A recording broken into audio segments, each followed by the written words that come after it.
O maior preconceito da minha vida eu sofri dentro da minha própria casa, quando eu fui expulsa de casa com 12 anos. Que eu comecei a me entender como gente, eu nunca me identifiquei como homem e eu sempre me identifiquei como mulher. A gente não tem direito de estudar, de trabalhar, de viver. A gente não existe. Ser mulher trans e negra fortalece muito mais tudo isso, essa desigualdade social muito grande. Nós nascemos assim, nós somos assim, e as pessoas têm que entender e respeitar isso. Se eu conseguir chegar aos 61 anos, carregando esse preconceito nas costas, tudo que vier para mim é lucro. Olha, a estatística de vida de uma travesti, de uma transexual, é de 35 anos. Um olhar, uma cutucada de braço no pessoa do lado é um preconceito, é um ato de preconceito. E é por isso que nós mulheres trans e negras, temos que estar a todo momento provando por A mais B que nós somos iguais e ou melhores do que muitos que estão por aí se acham os bambambãs. Eu cheguei, fiz a entrevista e no final passei. Quando eu expliquei minha situação, eu falei assim, olha, a gente não aceita esse tipo de pessoa aqui. E eu pensei comigo, como assim esse tipo de pessoa, né? O que tem de errado? E a pessoa ficou enrolando, mas eu sabia qual o motivo que eu não fui aceito na entrevista. Antes a gente não tinha informação do que era ser trans. A informação que a gente tinha era o que os outros falavam, ou tipo, ver a trans na prostituição, lá na esquina, nas avenidas, coisas do tipo. E as pessoas nem pararam para entender por que elas estavam lá.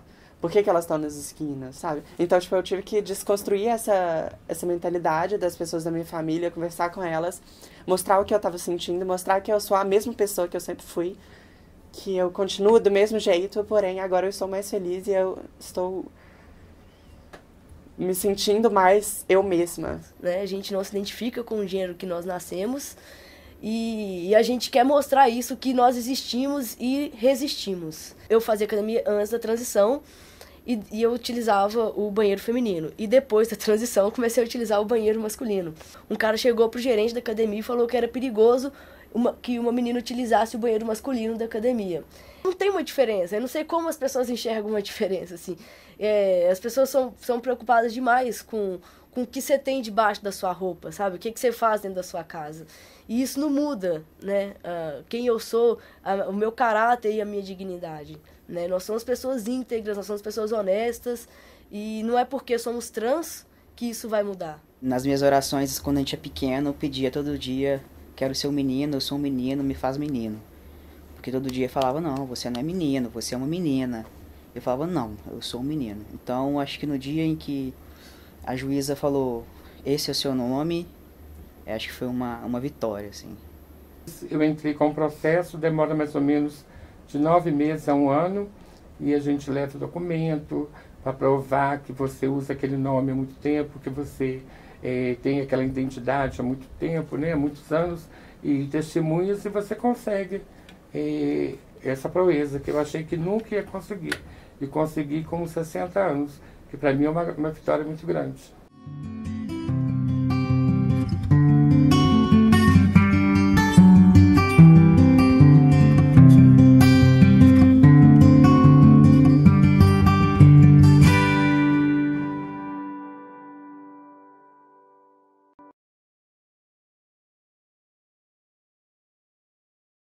Isso é papel da escola ou não, discutir gênero com uma criança de 5 anos de idade ou menos, Constantina? É papel da escola. Esse deveria ser um assunto curricular, né, para pensarmos sobre a constituição dessa criança, para pensar não só em relação à questão de gênero, mas em relação à questão de corpo, em questão de desejo, em questão de dúvida. Acho que esses elementos todos das dúvidas, das perguntas, dos anseios das crianças deveriam ser assuntos curriculares. Em relação à questão de gênero, evidentemente que sim. Por quê? Porque a criança começa a se perguntar, no caso, em relação à questão do que é o masculino, do que é o feminino, começa a se perceber como masculino e como feminino, ou não, né? Por exemplo, em relação a esse menino que está sendo colocado em discussão, ele não se vê dentro dos padrões que são estabelecidos para o masculino. Há um borramento de fronteiras aí e ele se vê, por exemplo, muito mais se identificando muito mais como o feminino do que o masculino, mas dentro de uma possibilidade de um masculino padrão. Né? O que se convencionou a ser o masculino? O masculino por exemplo, em relação à infância, tem que gostar de azul, tem que ser violento, tem que gostar de carrinho, né? E o que se convencionou a ser o feminino? Tem que gostar do cor-de-rosa, tem que ser doce, tem que ser dócil, tem que brincar de boneca. Então, esses padrões, eles estão muito estabelecidos e rígidos. E não há essa possibilidade de uma transgressão e de um borramento de fronteiras. Quando isso acontece, há logo uma forma da escola vigiar e já separar esses dois mundos, do masculino e do feminino. E por isso que a escola, isso deveria ser um assunto curricular, na medida em que a escola começa a discutir isso, e também um assunto para a escola pensar os seus espaços escolares, o seu espaço do brincar, por exemplo. Por que o brincar não pode ser esse espaço da livre brincadeira?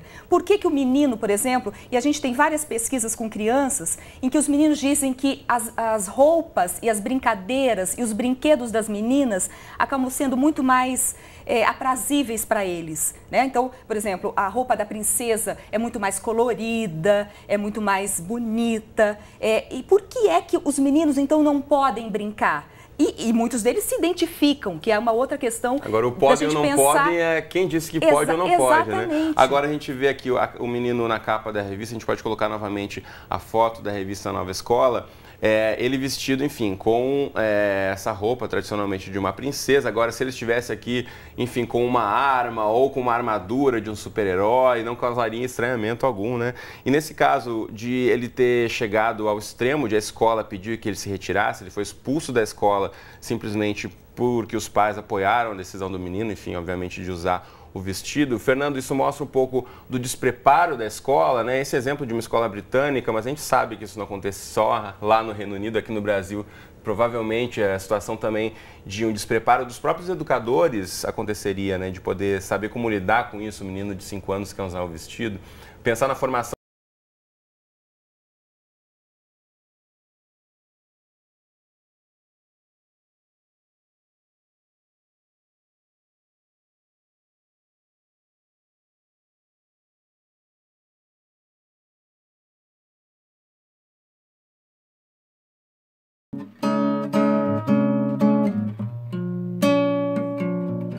Passei na mão de pessoas que já me agrediram, porque eu era jovem, então assim, a gente se relacionava com pessoas da noite também.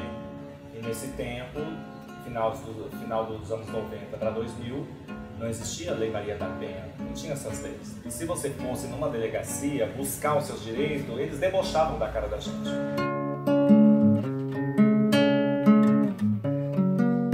Eles tratam você como um palhaço vestido de mulher. Quando eu tinha 17, 18 anos, eu tive um relacionamento com um rapaz que também trabalhava na rua. Quando eu estava chegando no 4º mês, eu tive uma decepção com ele, não queria mais, e com isso ele queria me obrigar a ficar com ele, e começou a me agredir, me dava tapa no rosto, me dava chute, e falava que se eu largasse dele, ele me matava. Eu não cheguei a sofrer a violência física. Eu tive um relacionamento com uma pessoa que eu nunca imaginava que ia se comportar dessa forma. E no dia que ela tentou se comportar dessa forma, eu reagi. E eu chamei a polícia. E foi engraçado que nesse dia, o policial, eu acho que eu tive sorte, assim. Porque o policial falou assim, você sabe que você pode denunciar ele na Maria da Penha, né? E tipo, ele sabia que eu era mulher. Eu acho que o homem, quando ele quer matar, ele mata tanto a travesti como mata a mulher transexual. Quando ele quer dar um murro, ele dá na mulher e dá na mulher transexual também. Só que tem um problema. Talvez eles tenham mais compaixão pela mulher e não pela travesti ou pela transexual, porque eles finalizam elas, eles matam mesmo. Com certeza, se a gente analisar e ver que a população trans, ela é muito, majoritariamente expulsa de casa quando se assume, a primeira coisa que vai acontecer é violência por parte dos pais com pessoas trans. Eu acho que a violência entre mulheres trans domésticas com mulheres trans e mulheres cis, elas têm a mesma razão de ser, o machismo.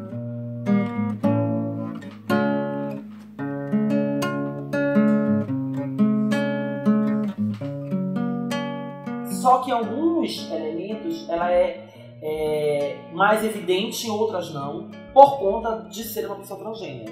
Então, por exemplo, assim, o homem nunca vai aceitar que uma mulher trans fale com ele num tom maior. Entendeu? Porque aquilo é ela não se reconhecer como mulher, na cabeça dele. Ah, não é mulher? Por que tá agindo assim? Então, assim, a violência ela vem, mas ela vem ferindo a sua identidade. Essa pessoa sabe que ela vai ferir a sua identidade e o quanto isso é violento pra você. A Lei Maria da Penha traz a perspectiva de gênero, ou seja, ela respeita como a pessoa se sente socialmente. E a partir disso, nós entendemos que a Lei Maria da Penha ela deve ser aplicada assim também às mulheres transexuais.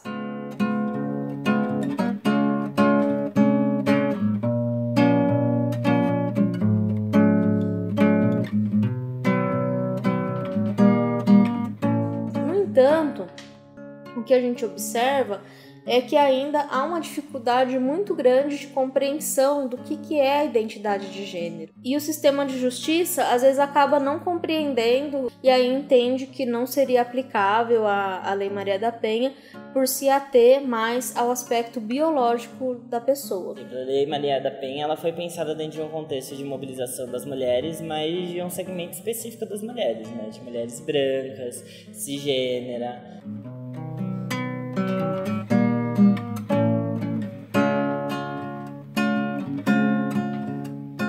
A lei em si, ela é muito boa, porém, a gente não consegue colocá-la em prática, principalmente no caso das mulheres trans, que querendo ou não, nós não somos nem reconhecidas como mulheres. Se para fazer um boletim de ocorrência comum já é difícil, então, pela Lei Maria da Penha é pior ainda. Ao negar essa identidade a essas pessoas, você está negando o direito de existir a elas, né? Para que a Lei Maria da Penha seja de ponta a ponta, em todos os lugares, uma lei que ampare, né, essas mulheres trans, precisa que o Estado reconheça a lei de identidade de gênero.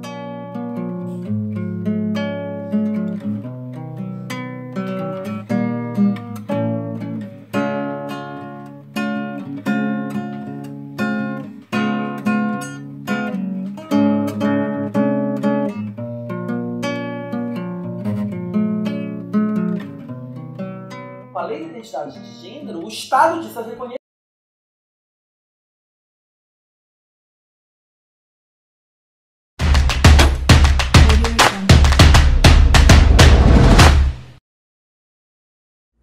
Olá, hoje vamos falar sobre um tema que é muito importante para a população LGBT, já que não existem leis direcionadas a essa população. A gente está falando do Estatuto da Diversidade Sexual, que é uma iniciativa do Conselho Federal da OAB através da sua Comissão de Diversidade Sexual. Esse estatuto, ele foi apresentado ao país em 2012, elaborado por vários juristas, comandados pela doutora Maria Berenice Dias. É uma lei de iniciativa popular, um projeto de lei de iniciativa popular, previsto na Constituição Federal, no artigo 61, parágrafo 2º, que prevê a lei de iniciativa popular. Mas para isso a gente precisa colher 1,5 milhão de assinaturas, que é como prevê a Constituição. Desse projeto, a gente tem uma composição de 109 artigos que criam regras de direito de família, de sucessão, previdenciário, propõem políticas públicas para todas as esferas governamentais e especialmente criminaliza a homofobia. São 4 artigos que tratam da parte criminal. A gente sabe que a homofobia hoje é um grande calo no nosso direito penal. A gente não tem uma lei específica que criminalize a homofobia e a gente precisa tratar do direito penal de um modo geral. Com esse estatuto, a gente teria a criminalização pelo crime específico, ou seja, matar alguém apenas por essa pessoa ser homossexual. Alguns destaques importantes desse estatuto, a gente pode citar, por exemplo, a questão da educação. tanto em relação às pessoas homossexuais, ou seja, as pessoas que são LGBT, quanto em relação às escolas, às faculdades, à preparação de professores para saber lidar com essas pessoas, para evitar, por exemplo, a homofobia, a transfobia e a lesbofobia nas escolas, para evitar o bullying, que já é bem característico, e principalmente para educar as pessoas, crianças, adolescentes e adultos, a lidar com a diversidade. Isso é muito importante em relação à educação. Em relação à parte criminal, o crime de homofobia, o artigo 100 prevê pena de 2 a 5 anos de reclusão e mais 3 crimes relacionados à população LGBT, que seria a indução à violência, que a gente vê que é muito comum, uma pessoa induzir a outra a praticar violência contra pessoas LGBT, prevê um crime de 1 a 3 anos de reclusão, além da pena aplicada à violência, discriminação no mercado de trabalho, que a gente vê que é muito comum essa discriminação, então existe uma pena para isso no artigo 102, de 1 a 3 anos de reclusão, né, e aumenta de 1/3 se essa discriminação for na administração pública. Uma outra pena prevista no Estatuto é a discriminação nas relações de comércio. A gente vê de forma muito frequente pessoas que são homossexuais sendo destratadas em bares, em restaurantes, em vários outros locais de comércio. Então, é muito importante que você tenha conhecimento do Estatuto da Diversidade, que você possa assinar o Estatuto da Diversidade, entre na página do Estatuto, veja como assinar a petição e contribuir para que esse anteprojeto de lei chegue à Câmara Federal, chegue aos deputados e possa ser aprovado.